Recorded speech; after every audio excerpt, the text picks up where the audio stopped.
Salut les amis, After Zap image numéro 635. On va débuter avec le résultat de la seconde demi-finale de Coupe de France qui opposait l'AS Saint-Etienne au Stade Rennais hier soir du côté de Geoffroy Guichard. Et bien au bout du temps additionnel et grâce à Riyad Boudbouz à la 93e minute, c'est l'AS Saint-Etienne qui se qualifie pour la finale de la Coupe de France. Les Verts iront donc au Stade de France 38 ans après leur dernière épopée en finale d'une Coupe de France. Saint-Etienne s'impose logiquement hier face au Stade Rennais. Les Verts ont fait un match plein pour une fois. On sait qu'ils sont en grosse difficulté au niveau du championnat. En tout cas, hier, ils ont mis beaucoup de cœur pour s'imposer dans ce match. Pourtant, ils ont été menés 1-0 dans ce match. Ils ont couru un petit peu après le résultat.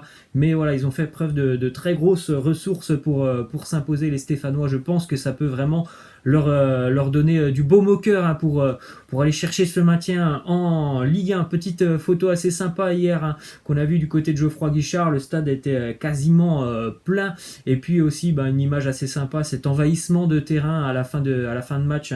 Les Verts, les supporters des Verts n'ont pas eu beaucoup d'occasions de vibrer du côté de Geoffroy Guichard cette année. Hier, c'était une belle occasion de célébrer la victoire stéphanoise. Déclaration de Claude Puel qui a tenu à remercier ses joueurs et qui a dit: dans l'adversité, ce n'est pas évident pour le groupe de se remettre à chaque fois au travail et de faire un tel match aujourd'hui, de répondre présent jusqu'au bout. Je leur dis bravo. Forcément, c'est une victoire qui va faire beaucoup de bien au moral des Stéphanois qui sont en difficulté en Ligue 1 et qui peut leur permettre peut-être d'un petit peu se libérer pour aller chercher ce maintien en fin d'année. On connaît donc l'affiche de la finale de la Coupe de France qui opposera bien évidemment le Paris Saint-Germain, comme c'est le cas depuis 6 ans, à l'AS Saint-Etienne. Ça sera le 25 avril, donc dans quasiment un petit peu moins de 2 mois. C'est un match qui semble assez déséquilibré sur le papier. En plus de ça, on sait que en général, le Paris Saint-Germain face à Saint-Etienne, ils s'amusent beaucoup, les Parisiens. J'avais sorti une statistique, c'était au début d'année lorsqu'il y avait eu le match de Coupe de la Ligue, mais en général le PSG met des grosses raclées à l'AS Saint-Etienne. Après, ça serait un match particulier. C'est une finale. Petite info et retour dans le passé, c'était assez marrant. En 2002, je ne sais pas si vous vous souvenez, Rémi Gaillard avait réussi à pénétrer sur la pelouse et à célébrer la victoire de Lorient en Coupe de France. Il avait même eu l'opportunité de porter la coupe avec Jean-Claude Darcheville. Il avait même été félicité par le président Jacques Chirac à l'époque en tribune. C'était hallucinant. Vous pourrez retrouver la vidéo. D'ailleurs, vous tapez Rémi Gaillard Coupe de France, vous allez la retrouver. C'est une vidéo mythique. Il avait même pas le maillot porté par les joueurs de Lorient. Il avait un autre maillot et pourtant tout était passé auprès de la sécurité. C'était complètement hallucinant. Ensuite, petite info du côté de l'Olympique de Marseille qui accueille Amiens. Ce soir, c'est officiel. Florian Thauvin est bien de retour dans le groupe marseillais qui va jouer face à Amiens ce soir.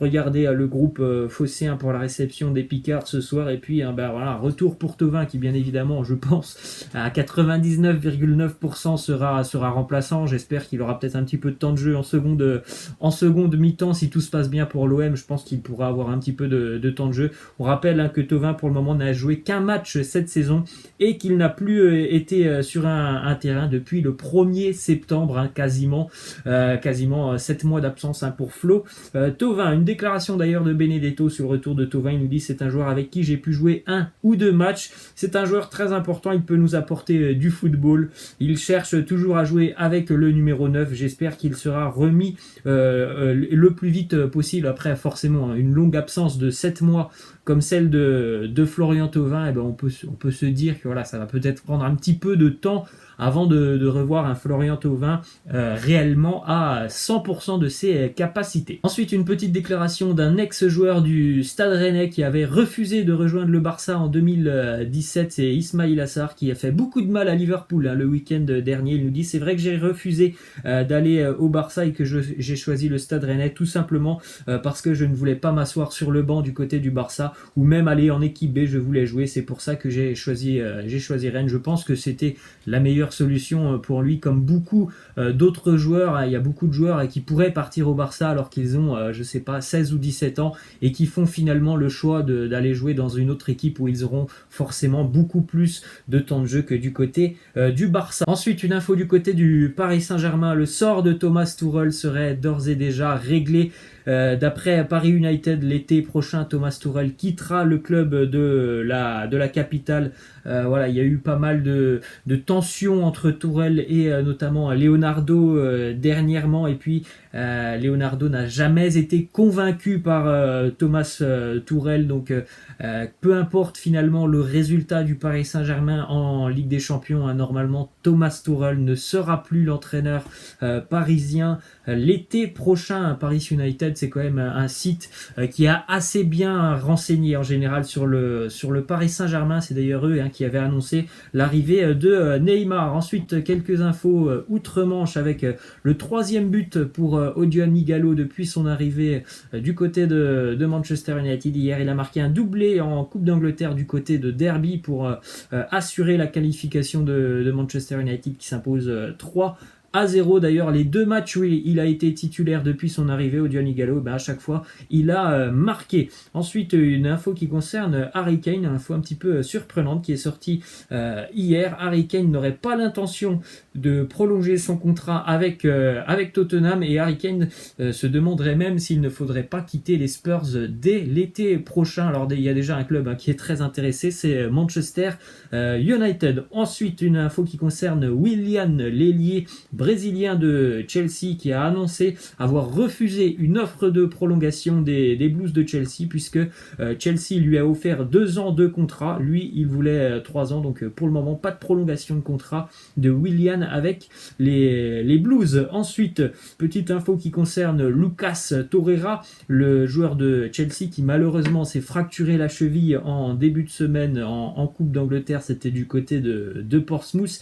Eh bien, une fracture de la cheville, c'est assez grave quand même pour Lucas Torreira. Donc pour le moment, on n'a pas la durée de l'indisponibilité, mais à mon avis, on ne reverra pas Lucas Torreira avant la fin du mois d'avril. Ensuite, une déclaration de Virgil van Dijk qui répond aux critiques. Liverpool, qui a été battu récemment en championnat, en Ligue des Champions notamment, donc peut-être une période un petit peu de moins bien pour les Reds. Et Virgil van Dijk dit: dans la vie, il y a des gens qui ne sont jamais satisfaits et qui cherchent toujours les choses négatives. Je me concentre juste sur les bonnes choses. On est dans une très bonne situation et proche de ce que nous espérons tous réalisé, allons-y. Bon, bien évidemment, Liverpool sera titré champion d'Angleterre. Liverpool a aussi très envie de continuer l'aventure en Ligue des Champions. Donc oui, forcément, on pouvait y penser à cette défaite de Liverpool en championnat. Mais après, on pouvait peut-être pas penser qu'elle allait arriver contre Watford et d'une telle manière avec ce score de 3-0. On continue les amis avec cette info du côté du Real Madrid, info qui concerne Eden Hazard. Il a été opéré avec succès hier donc de sa blessure. C'était aux États-Unis à Dallas. Bon, maintenant ça va être des semaines de rééducation pour Eden Hazard qu'on espère revoir très rapidement sur les terrains. Petite photo aussi assez sympa pour Eden Hazard qui était donc à Dallas. Il est allé rendre visite aux joueurs des Mavericks de Dallas, franchise NBA. Il y a 2 stars dans cette équipe, Luka Doncic, le Slovène, et puis aussi une autre star européenne, le Letton Kristaps Porzingis. Et Eden Hazard a pris une photo avec Porzingis. C'est assez hallucinant.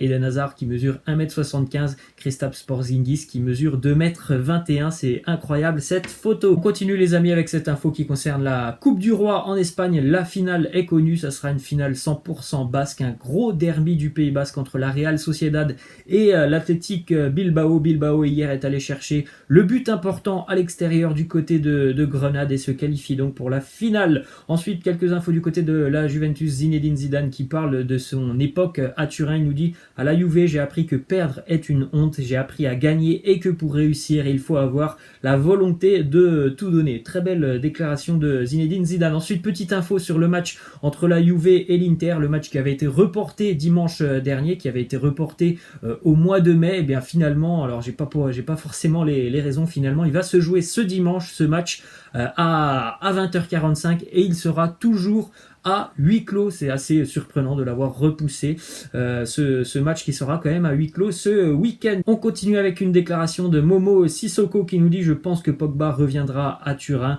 Tout porte à croire qu'il quittera Manchester et la Première Ligue. La Juventus est un club qu'il connaît déjà, et là il est aimé et respecté de manière inconditionnelle. Il est vrai que je pense que pour Pogba, le club, on va dire, le plus simple pour lui à rejoindre, c'est la Juventus, parce que voilà, il y a déjà évoluer et il y a encore certains contacts là-bas. On poursuit les amis avec une déclaration un petit peu étrange de la part d'Andrea Agnelli, président de la Juventus, qui nous dit: un club pourrait conserver son statut dans les compétitions internationales à partir du moment où il atteindrait un niveau minimum dans son championnat. J'ai le plus grand respect pour ce qu'a accompli l'Atalanta, mais sans avoir de passé dans les compétitions européennes après une seule bonne saison, il participe à la Ligue des Champions. Est-ce que c'est juste? Il pose la question, alors que la Roma, qui a beaucoup contribué au classement UEFA de l'Italie, elle n'y est pas à cause d'une mauvaise saison. Complètement absurde la déclaration d'Andrea Agnelli. C'est le principe même du classement en championnat.